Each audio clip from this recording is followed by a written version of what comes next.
No mundo existem lugares que são extremamente únicos. E o Japão certamente é um desses lugares que são extremamente únicos. E a maior peculiaridade aos meus olhos é a extrema capacidade de criar lendas e histórias por ser uma terra mágica. O Japão é extremamente mágico. E um pedacinho deste país, incrustado entre montanhas pontiagudas, vivia a população da aldeia de Pétala Branca, certamente por conta das flores de cerejeira. Como quase tudo no Japão, era um vilarejo equilibrado, tranquilo, de pessoas conectadas com o seu trabalho e atividades, de modo sereno e habitual. Mas como a vida possui suas intercorrências e é semelhante a um rio, a um fluxo de água contínuo, coisas novas acontecem. E quebrando a calmaria da vila, em um dos dias de feira, um novo vendedor que de passagem passa pela vila vendendo artigos no mínimo peculiares. Essas belas bonecas, talvez para você apenas exóticas bonecas, ou até mesmo sinistras. Mas para a população daquela vila de Pétala Branca, essa mercadoria foi um verdadeiro sucesso. A despeito da aparência do vendedor, elas venderam como água. E Mikai, uma das crianças da vila, será mencionada nesse conto, pois foi ele que comprou a única boneca amaldiçoada daquele vendedor. De forma inocente, Mikai estava levando para casa uma dor de cabeça que começaria para sua família. E não demorou muito, foi questão de dias para que eventos começassem a acontecer na sua residência. Sempre durante a madrugada, quando todos já estavam dormindo, sussurros sombrios ecoavam por dentro da residência. Quem olhava de fora via sombras, formas retorcidas, compostas de escuridão, espreitando de forma ameaçadora os habitantes da casa. Risadas eram ouvidas e a família conheceu o sentido da palavra terror. Não tinha como a suspeita cair em uma boneca. Afinal, o que é uma boneca se não apenas um brinquedo? Ah, mas Okiko não era qualquer brinquedo. Possuía cabelos longos, muito semelhante ao cabelo humano. E assim como o cabelo humano, o de Okiko crescia. E quanto mais o cabelo dela crescia, mais sinistros se tornavam os eventos que aconteciam naquela casa.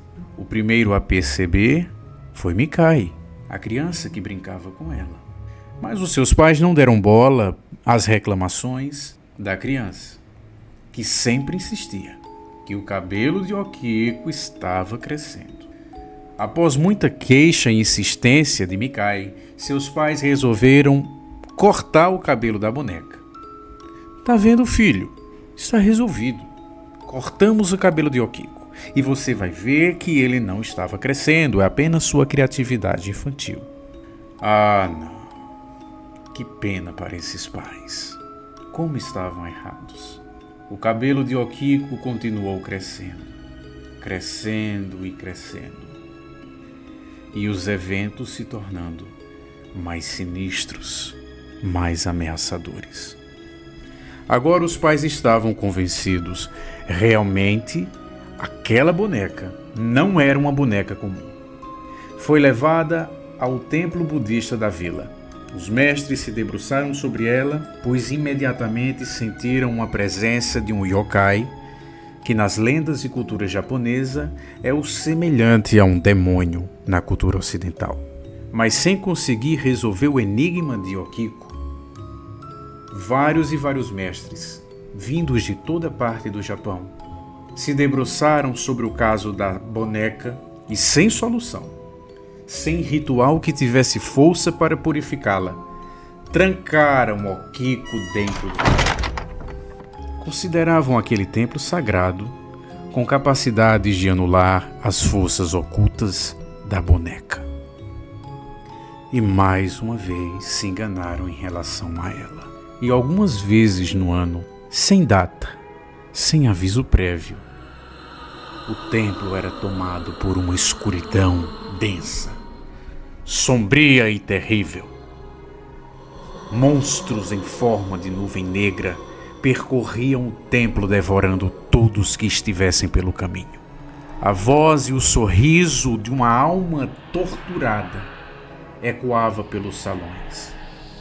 E budista nenhum, monge nenhum, conseguia permanecer dentro do templo. Mas o fenômeno, assim como vinha e ia embora, sem nunca saber quando seria a próxima vez. Recorreram à ciência, e sábios e estudiosos de todo o Japão vieram estudar Okiko. Um dos sábios sugeriu que bactérias estavam degenerando o tecido do cabelo da boneca, dando a ilusão de crescimento. Uma tese que logo caiu por terra, assim como todas as outras teses, quer seja mística, quer seja científica. Nem os místicos e nem os estudiosos conseguiram deliberar sobre a origem daquele mal. Então, Okiko retornou à sua prisão, atraindo centenas de visitantes todos os dias. Dizem que ao entrar na presença da boneca, as memórias mais sombrias e traumáticas da pessoa vinham à tona com força total e eram revividas de modo límpido e vibrante. Era comum pessoas saírem desesperadas de dentro do templo e se atirarem ao rio. Okiko enchia de pavor os corações, mas também de fascínio. Sayuru era um desses jovens que desde muito cedo se fascinou por Okiko. Todos os anos ia com a família peregrinar até a boneca. Porém, quando teve idade de se tornar monge, tornou-se peregrino e determinado a resolver esse caso, pondo fim àquela maldição tão terrível daquela boneca indestrutível. Sayuru debruçou-se sobre o conhecimento e pergaminhos. Visitou eremitas, magos, encantadores, sábios de todas as partes. Quem acredita sempre alcança. E quem procura, eventualmente acha. Sayuru encontrou um pergaminho muito velho que contava a história da menina Okiko, a garota dos belos cabelos negros como a noite.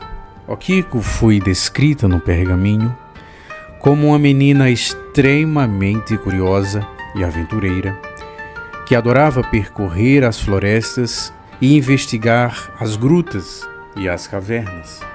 E em uma de suas aventuras, ela encontra uma caixa misteriosa.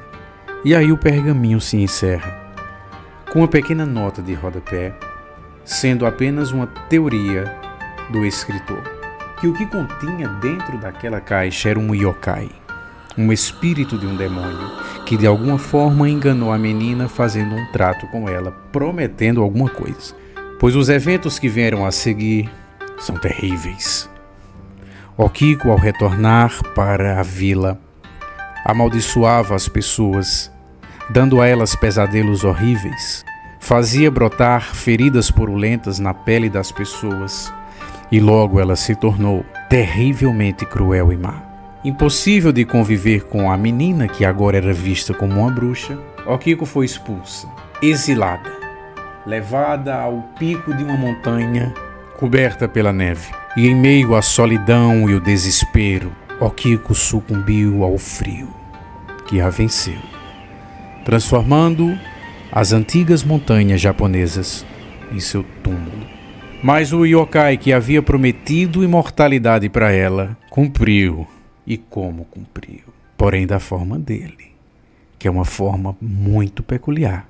Ela se tornou imortal, porém na forma de uma boneca. Agora, sabendo da lenda e encontrando enfim a origem de toda a história da boneca sinistra, Sayuri foi até a montanha e, utilizando-se de invocações antigas e macabras, fugindo da sua doutrina budista, consegue contato com o yokai.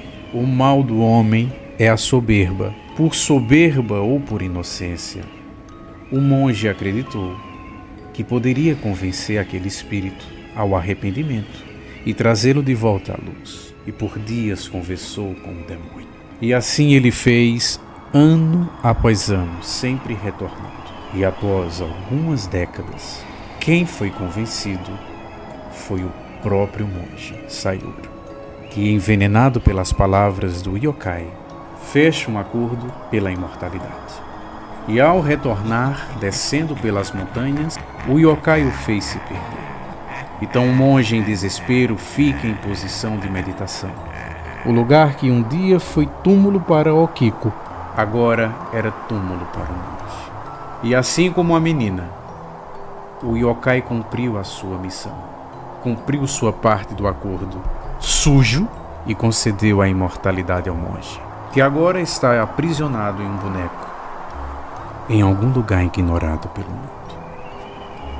Okiko seguiu por anos e mais anos na vila. Sua presença sombria tornou-se tão intensa que o vilarejo foi corrompido. E numa noite de outono, uma chuva devastadora destruiu e tragou tudo que era vivo naquele lugar. E entre as muitas coisas e memórias que se perderam naquele dia fatídico, também se perdeu a boneca Okiko. Em algum lugar do mundo, a boneca repousa em sua própria maldição, em sua prisão eterna e fria, e relembra a todos que não se negocia com o mal. Enquanto os humanos podem dançar entre o bem e o mal, os yokais são criaturas vocacionadas apenas à maldade. Sentar à mesa com alguém assim para se negociar é ser tolo. E os dois aprenderam isso da forma mais dolorosa.